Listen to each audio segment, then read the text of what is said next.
পাক পাঞ্জাতন হচ্ছে পাঁচজন: মুহাম্মাদুর রাসূলুল্লাহ, মৌলা আলী ওয়ালিউল্লাহ, মা ফাতিমাতুজ জাহরা, ইমাম হাসান, ইমাম হুসাইন। এই পাঁচজনের পাঁচটা নাম মোবারক রয়েছে। আমি বলতেছিলাম বিসমিল্লাহর ভিতরে 19টা ওয়াক্কর আছে। পাক পাঞ্জাতন পাঁচজন নামের ভিতরে আপনি ওয়াক্করগুলা হিসাব করেন।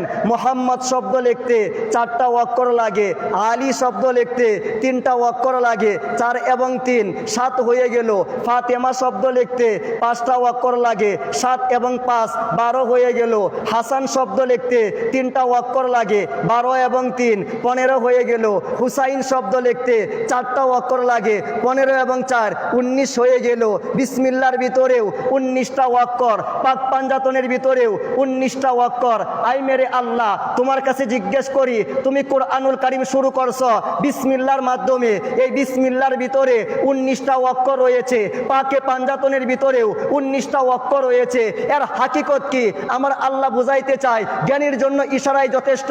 পাক পাঞ্জাতনে 19টা ওয়াক্কর, বিসমিল্লাহর ভিতরেও 19টা ওয়াক্কর। যেই কোরআন নিয়ে মুসলমান গর্ব করে, যেই কোরআন বুকে ধারণ করে পৃথিবী চালাইতে চায়, সেই কোরআন শুরু করছি 19টা ওয়াক্করের মাধ্যমে। পাক পাঞ্জাতনের ভিতরেও 19টা ওয়াক্কর রয়েছে।